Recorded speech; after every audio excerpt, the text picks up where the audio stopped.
Olá, sejam todos muito bem-vindos a mais um vídeo aqui do canal. Continuamos a estudar a nossa série sobre o tema Bíblia de uma forma geral e hoje falaremos um pouco a respeito de tradução da Bíblia. Se você não está acompanhando a série, eu te aconselho a acompanhá-la. Todo domingo de manhã temos aqui o nosso vídeo sendo postado.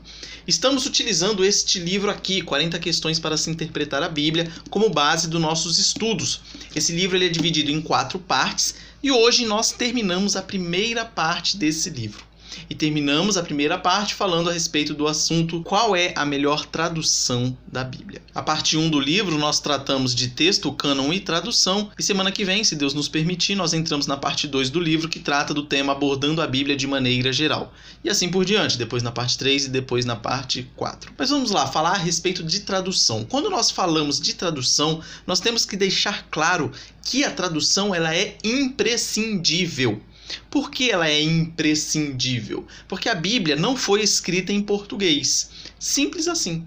Então, houve a necessidade de que ela fosse traduzida para que nós, hoje, em português e no século XXI, entendêssemos o que foi escrito num período de 1500 anos, desde lá do ano 1400 a.C. até aproximadamente o ano 90 depois de Cristo. Tem que ficar bem claro que a Bíblia foi escrita em 3 idiomas diferentes: hebraico, aramaico e grego. E todas essas línguas já não existem mais. Aí você vai me dizer, mas tem lugar do mundo que ainda fala grego. Mas não é o grego koiné, que foi aquele utilizado para escrever o Novo Testamento. Tenha em mente que logo que o cristianismo começou a se expandir, já houve a necessidade de traduções. E a Bíblia foi traduzida naquela época. Foi traduzida para o siríaco, foi traduzida para o etíope, para o copta, para o latim e assim por diante. E é claro, não seria diferente para os dias de hoje. É interessante a gente observar que nos últimos 100 anos, principalmente nos últimos 50, houve muitas traduções que buscaram facilitar cada vez mais o nosso entendimento. E muitas traduções confiáveis e de leitura agradável foi produzida nesses últimos anos. Uma observação importante a ser dita é que toda e qualquer tradução da Bíblia, ela tem os seus pontos fortes e os seus pontos fracos. Nós falaremos de alguns deles aqui no decorrer do vídeo. Por nós termos hoje em dia diversas traduções, é interessante e até aconselhável que nós utilizemos mais de uma tradução para os nossos estudos bíblicos. Nós falaremos daqui a pouco um pouco a respeito dessas traduções que você pode utilizar, mas tenha isso em mente. Não despreze uma tradução e não eleve uma acima das outras, exceto algumas poucas exceções que a gente vai falar aqui daqui a pouco, que essas sim vocês podem amassar, rasgar e jogar na lata do lixo. Claro, se for sua, não vai pegar do outro e rasgar, né? Lógico. Mas essas traduções não devem ser utilizadas. E quais são essas traduções? São aquelas traduções baseadas em seitas ou militâncias. Por que essas não devem ser utilizadas de jeito nenhum? Porque elas não são fiéis ao texto bíblico. Elas buscam incutir a sua própria cosmovisão da pessoa que está fazendo a tradução e botar os seus próprios conceitos nela. Então você vai estar lendo pensando que é uma Bíblia, pensando que é Deus falando com você, mas na verdade não é. Quais são os exemplos disso? Nós temos a tradução do Novo Mundo, que foi uma tradução feita pelos Testemunhas de Jeová, que tem diversos erros teológicos ali.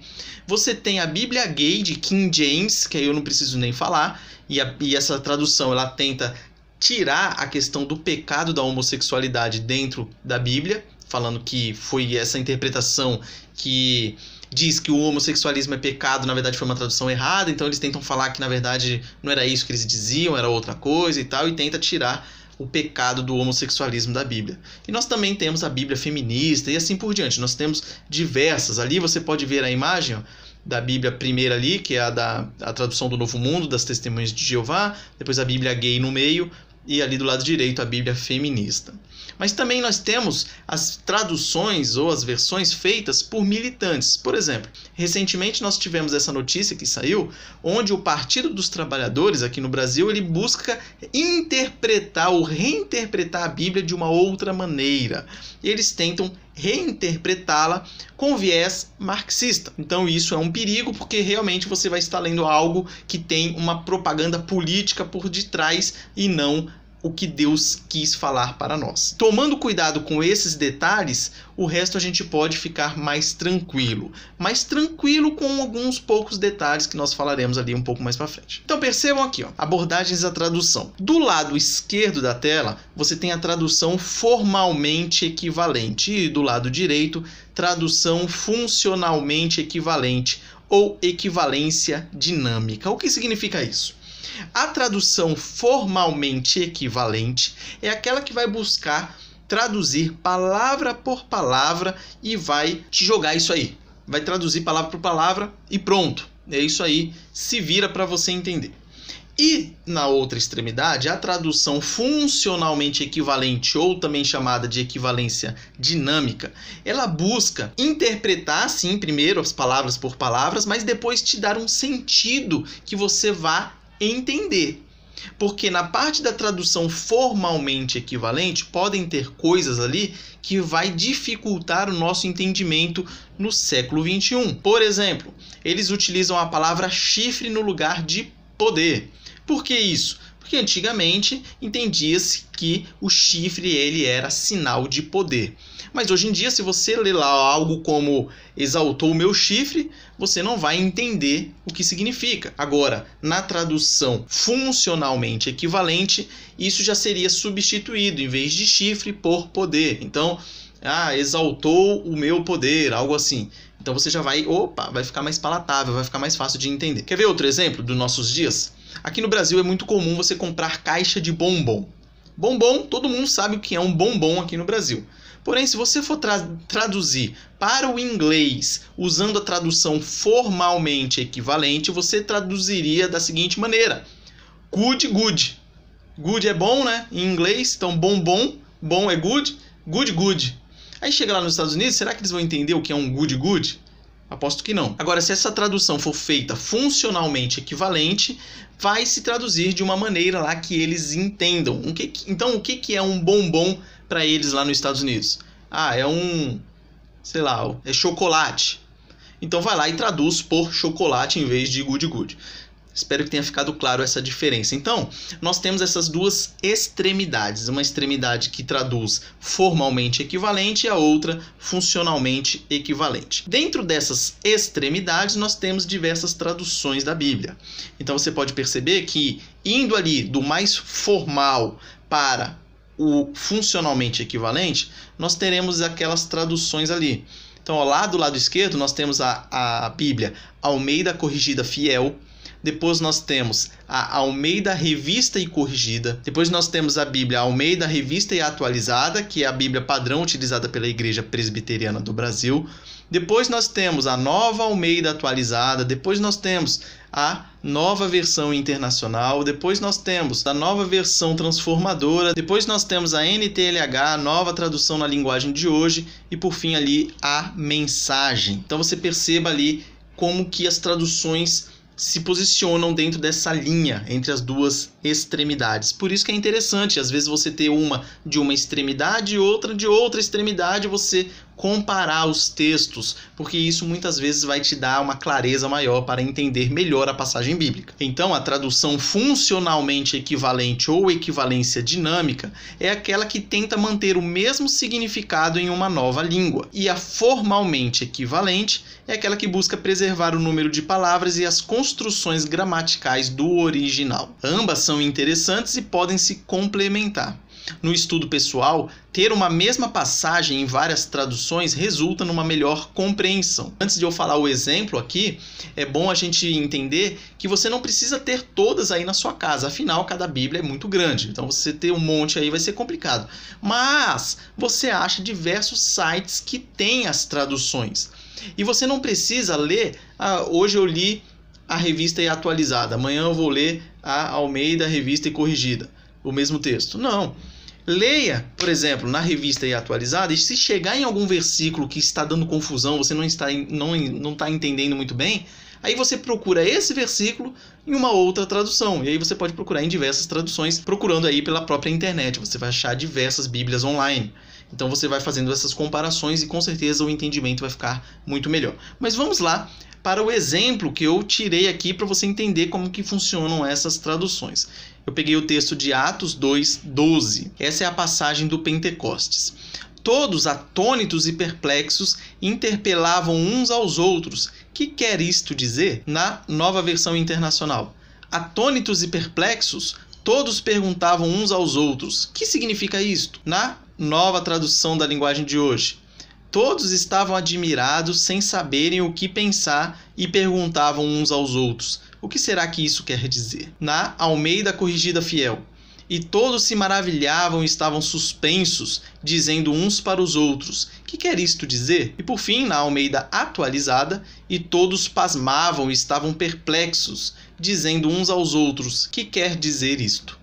Então perceba, se você estiver lendo a sua Bíblia, a Almeida Corrigida Fiel, e você vai ler aquela parte ali, todos se maravilhavam e estavam suspensos, dizendo uns para os outros, que quer dizer isto? Pode ser que cause alguma confusão, você não entende o que significa essa palavra suspenso ali. Realmente fica estranho. As pessoas estavam suspensas, o que é isso? Aí você procura numa outra e você vai conseguir achar um significado mais atual, por assim dizer. Por exemplo, lá na NVI. Atônitos e perplexos, todos perguntavam uns aos outros. Então, você resolveu o seu problema. Agora nós temos que tomar cuidado com as paráfrases. O que isso significa? Tradução, você pega o texto original lá em hebraico, grego, aramaico, e você traduz aquilo ali. Já na paráfrase, a pessoa leu, traduziu, pensa, entende, interpreta da maneira como ela quiser. Então ela faz uma interpretação ali. Isso a gente tem que tomar muito cuidado, porque muitas vezes essa interpretação não é a correta, é a interpretação individual daquela pessoa. E aí você pode descobrir diversos absurdos nisso aí. Então tem que tomar cuidado. E por isso é bom a gente esclarecer essa questão. Então, a paráfrase não é uma tradução bíblica, e sim uma tentativa de comunicar livremente o significado do texto. Algumas pessoas não vão chamar de paráfrase, vão chamar de tradução livre. Então você vai ter 3 traduções segundo essa corrente. Em geral, é feita por uma pessoa só e expressa mais comentários interpretativos do que uma tradução funcionalmente equivalente. Em contraste com as paráfrases, as traduções da Bíblia sempre se baseiam em textos gregos e hebraicos e são realizadas por grandes comissões de eruditos diferentes, o que impede a estreiteza de interpretação e garante que a obra permaneça como uma tradução e não se desvie para uma interpretação excêntrica ou paráfrase, que é mais ou menos aquilo que o Partido dos Trabalhadores propôs, que é fazer uma reinterpretação do que está na Bíblia Sagrada, lógico, puxando para o lado da ideologia deles. Mais um exemplo aqui para a gente encerrar esse assunto. Olha que interessante o que está lá em 1 Samuel 24:3. Na Revista e Atualizada diz assim: onde havia uma caverna, entrou nela Saul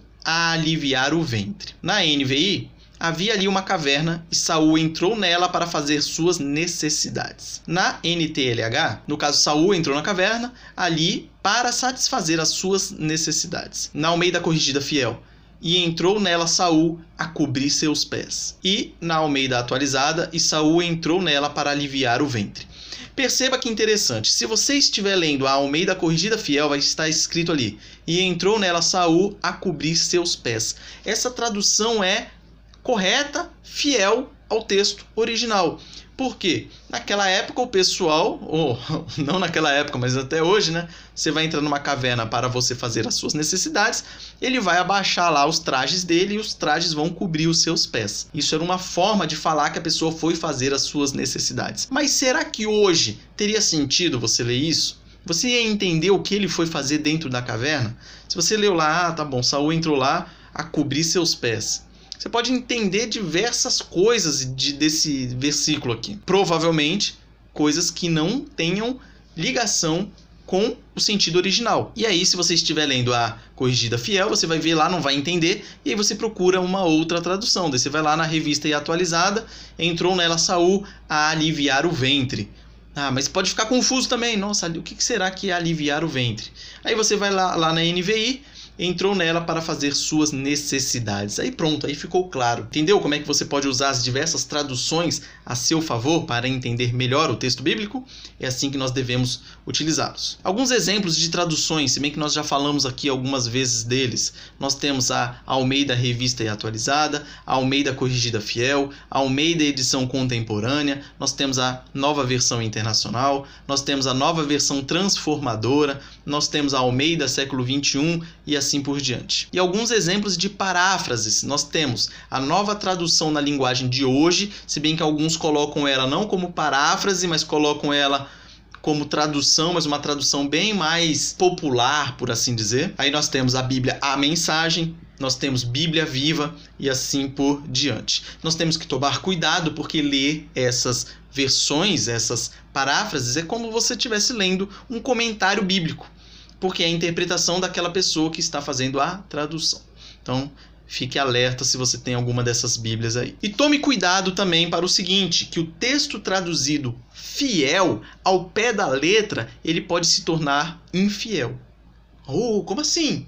Claro, porque se ele foi traduzido ao pé da letra e você está entendendo outra coisa, ele se tornou infiel. Isso acontece quando? Quando, por exemplo, no original, a palavra chifre, que significava poder, ela é traduzida literalmente como chifre. Então, hoje em dia, nos nossos dias, nós entendemos chifre como algo pejorativo e não como poder. Então, às vezes, você vai estar lendo alguma coisa lá relacionada a chifre e vai estar pensando em outra coisa. E aí é perigoso. Outra questão, quando lá na Bíblia fala a respeito de entranhas. Naquela época, no início lá da era cristã, nos tempos antigos, o povo acreditava que o que nós entendemos hoje como sendo o coração, eles entendiam que eram as entranhas. Então, eles falam muito sobre amor entranhável, um amor de dentro, um amor que vem das entranhas, que vem das tripas. Então, você vai ler isso hoje, pode ser que você não entenda muito bem o significado correto. Aí, as traduções melhores aí nesse sentido, elas vão trazer a palavra coração no lugar das entranhas, e aí começa a fazer mais sentido. Então tome cuidado com essa questão. Agora, para encerrar, vamos fazer aquelas nossas reflexões de praxe, para você ficar pensando aí durante a semana. E quais versões da Bíblia você possui? Você tem mais de uma versão? Ou você sabia que existiam diversas versões da Bíblia? Pense aí. Segunda questão, você sabe qual é a tradução que usamos na Igreja Presbiteriana do Brasil? Eu já falei aqui durante o vídeo. Então, imagino que você deva saber. E por que é interessante aqui rapidinho falar sobre isso? Porque a Igreja Presbiteriana do Brasil ela tem a sua Bíblia oficial, por assim dizer, que é a Almeida Revista e Atualizada. E por que é importante você ter uma Bíblia padrão?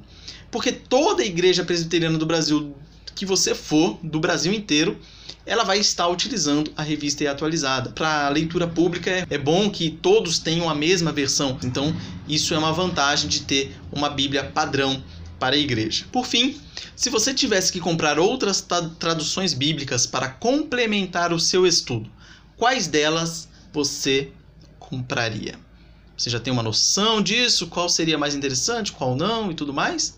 Então pense aí a respeito disso. E com isso nós encerramos o vídeo de hoje. Caso tenha ficado alguma dúvida, por gentileza, mande aí nos comentários. Terei o maior prazer em responder. Se você ainda não é inscrito no canal, por gentileza, se inscreva aí para acompanhar os próximos vídeos. Também nos siga nas outras redes sociais, Facebook, Instagram, Twitter, Parler e o nosso blog. E se você não está acompanhando essa série, eu te convido a acompanhá-la desde o início para que a gente cresça junto aqui no conhecimento das Sagradas Escrituras. Então, que você tenha uma excelente semana, que Deus abençoe a sua vida, te conceda muita graça nessa semana que se inicia e nos vemos aqui no próximo domingo, nesse mesmo horário. Beleza? Um forte abraço e até mais.